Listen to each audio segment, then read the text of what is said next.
So we're here with Henrietta. Could you please introduce yourself and tell us a bit about your connection and work in the community here in Cairns Gimuy? Sure, my name is Henrietta Marrie. I'm a Gimuy Walubara Yidinji woman, and the tribal group that I belong to are the Yidinji nation.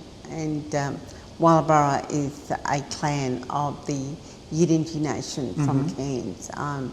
I was born and raised at Jarrabah, which is an Aboriginal community just southeast of Cairns, but the area that we are in is Gimuy, which is the land of the Yidinji people from this country. Fantastic. And what makes this place so special?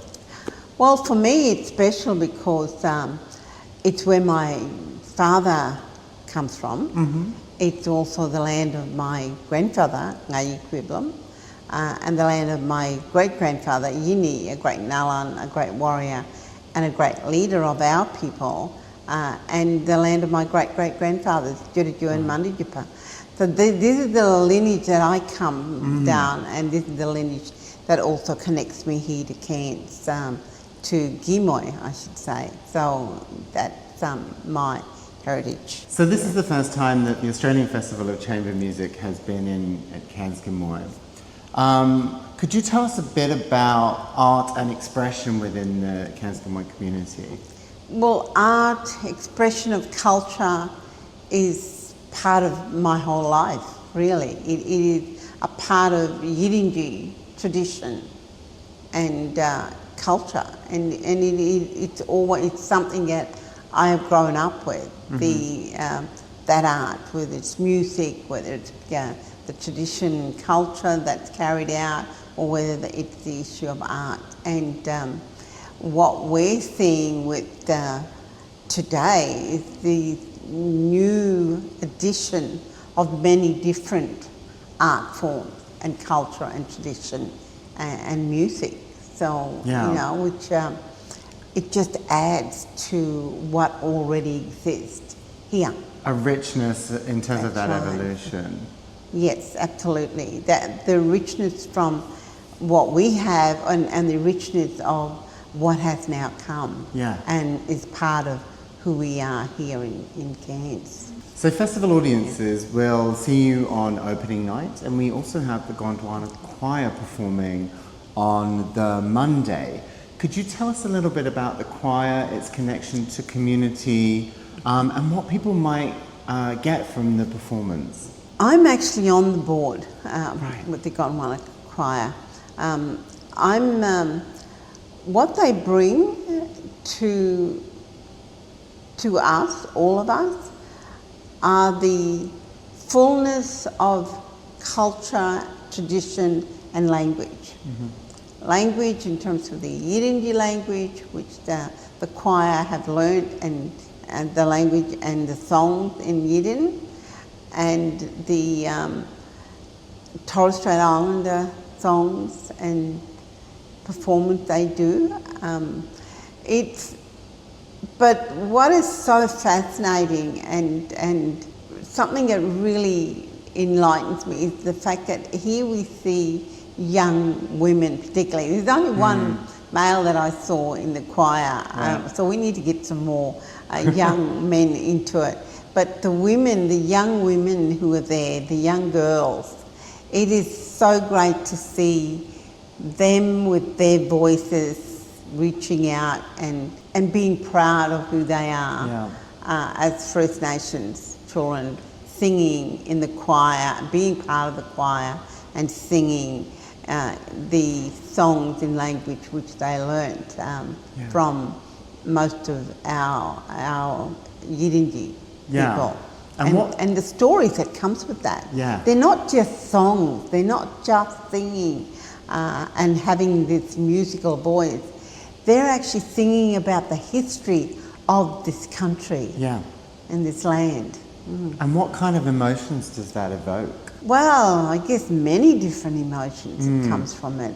One of inspiring where you come from, that emotion of feeling proud of who you are, the emotions of sadness in that many of our songs and our dances are not performed on many stages here in Cairns, and so we need to bring this back. We need to bring the richness of the diversity of First Nations culture, tradition and music back into the space, and that's what we all need to do. The Gondwana choir really brings that alive. It brings it, and we need to appreciate that more. Yes. I don't believe that the Cairns community, and probably elsewhere, and particularly even our own people, don't appreciate that to the degree that we should. Great. Well, it's great that we have an opportunity on the Monday night during the festival to really see Gondwana choir in action, isn't it? Oh, I'm looking forward to it. Me too. Yes. So, thinking back, can you remember your first experience of classical music? I love music of all kinds. Yes. I appreciate music, the diversity of music that we hear, and with the kind of percussion instruments and everything that goes with it. It's different to what I grew up with. But I guess I got introduced to it through my husband. Right. Adrian, he's a classical guitarist. So he plays classical music, and I'm hearing it on a daily basis just at home. But from that, we then worked with other classical performers, and people who also write music, in which they would write music about the tradition in the north, whether it's Yidinji or Yidinji, and they will bring that to be performed with classical instruments. And other than that, that's how we got to know the Gregorian brothers very well as well. So I'm very familiar with their work and other classical performers that's out there. Yeah, so. You talked about evolution just very earlier different. on. Yeah. And that evolution continues to grow today with classical merging into other kind of historic and interesting. Well, that's right.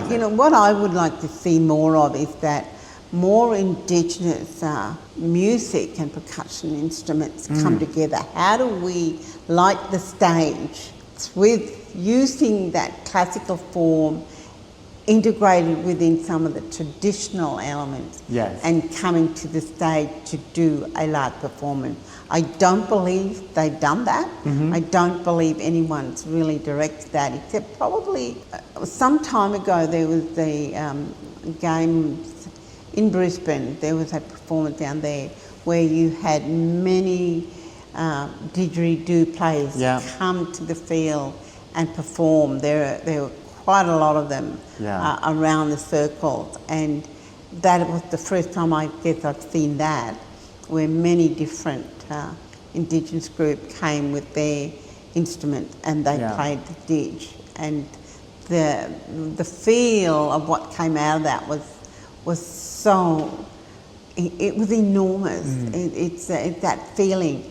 How do we now get the Chamber of Music endorsing something similar and bring together many of these musicians in that space that can fit in with such classical style music, but most importantly hold their own in terms of the didge and what it brings to all of us. What's your favourite traditional instrument? I actually like the clapsticks. Really? The clapsticks can have different tones, from a bass to that other richness of it. It's really, I like it, and you can change it. The mood can be high, low, in between, and as I say, you can have that sharpness and the dullness of it, and you bring it together, and it can really tell a story. So it's more versatile than people might imagine. Absolutely, and people don't look for that richness. They don't hear it. They don't hear the different sounds. Well, that's the beauty of chamber music, is that there is that focus on detail, and people are often listening because there's less of an orchestra. You've got that focus on the detail of the performance. So, actually chamber music is ripe for hearing that if we can, work that together. Absolutely, yeah. We need to see that come together. And especially now you move to Cairns. Yeah. Here's a great opportunity to really bring in the many different tribal groups and their sound and their music, and bringing them together with the Western performances. I love your perspective on that. Yeah. So from your perspective, can you tell me the role that you think AFCM has in broadening access to community? Well, I think it needs to get out there a lot more. Right. You need to reach out and get out into the country. Yeah. Get out into the fields. Hear the wind and the sound of the wind. Hear the rainforest and the running of the waters and the waterfalls and the creeks. Get out and find out just how you can bring this kind of festival out into country. Yeah. Not behind four walls, but out into the country, and really hear how it fits in with our environment. Yeah. Have you done that before? Have you experimented with that kind of ways of bringing music to everyone, rather than just those who can come into Cairns and into the four walls of the CPAC or Bulbajar? How do we get it out there? We actually have some community engagement elements happening out and about within Cairns, which is great, on the Esplanade. So there are some free performances that people can go to. If they go to the website, they'll be able to look those up. So we are definitely on that roadmap. We're also going out to some local schools as well. But I think you make a really good point around listening to the sounds and the environment of far north Queensland. Yes. What, the kookaburras, the wind, the rain, the waterfalls even, the sound from the waterfalls, they're all inspiring and can be, if you don't go and see them, you're missing a huge part of what makes far north Queensland beautiful. Absolutely, you are missing out on what Cairns can offer, what Gimuy can offer. And many different nation groups, land that's around us. I think for me to see these orchestras get out there now and be part of us, who we are. Yeah.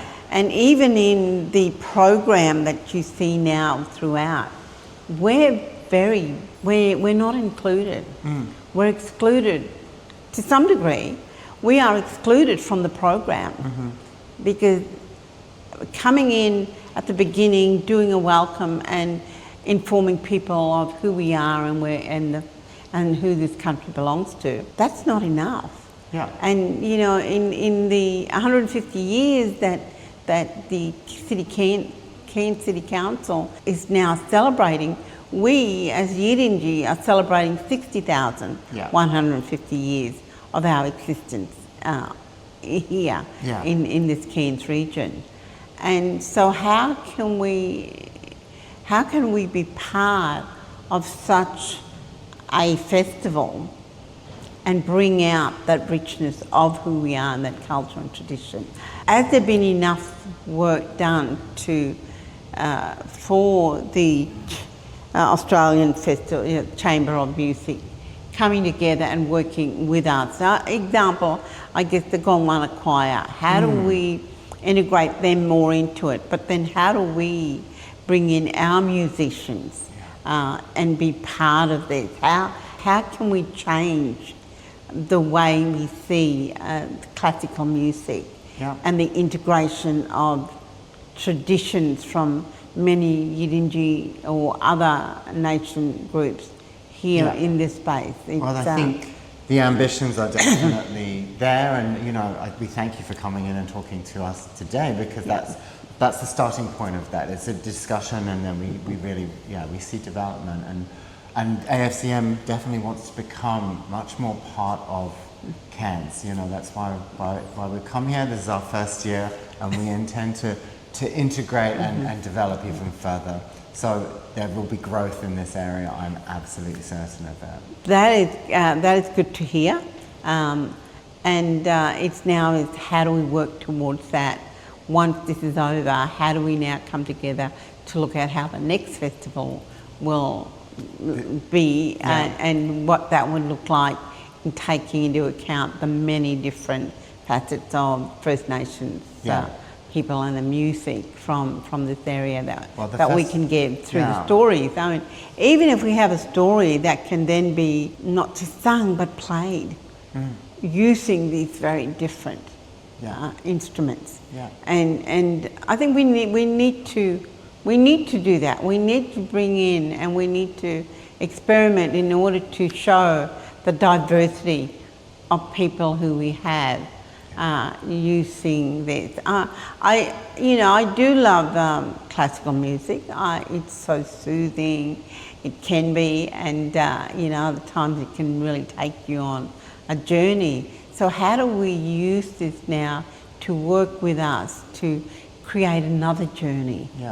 And do that in hope that we will all come together and appreciate what we have out there. I don't think we do that enough in terms of appreciation of other culture being immersed within the typical Western ways of providing entertainment and music and enjoying it. Yeah, I think it goes. You mentioned the word experiment there, and I think sometimes people are a bit scared to experiment. What do you think about that? I think everyone's scared to experiment. That's nothing new. Yeah. But if you want something different, you've got to try it. That's it. You've got to get out there and do it, and do it with love and excitement, not just something you want to put out there because you know you will get certain people attending.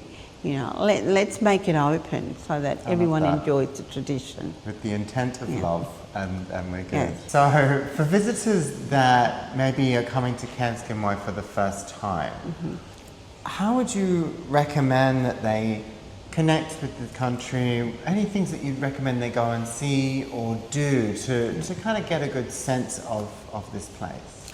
I say call me, or at least find out a bit more where you can make contact with myself and other Yidinji people from this land, and then we will be able to introduce you to this country. We'll be able to give you the history. Learn about this country through us, the First Nations people from this land, because we can certainly enrich your lives to understand more about this country. It's not just about the trees and the rivers and creeks and the beachfront. It's about that rich culture and tradition of our people that we still hold here, and that we can tell you the history and the stories about this country. And especially this year with the 150 years of British colonisation of this country and the development of Cairns as a community, we need to hear about who we are and who we were back then, and learn a lot more about the history and the stories and dances. Have a tour with us. We can take you on a journey through this country in the richness of Yidinji language and culture and tradition. And we would love to do that, but you need to contact us, and we need to make connections with whomever, even if it's a walk down the street, and the understanding of some of the sites that are here that people aren't aware of, and bring people on that journey with us in terms of enriching the understanding of who we are and our culture and our tradition. That's brilliant. Thank you so much for your time today. We really, really appreciate it. You're very welcome. We look forward to welcoming you to the festival and our first time in Cairns Gimuy. I look forward to it. Thank you very much. Thanks, John.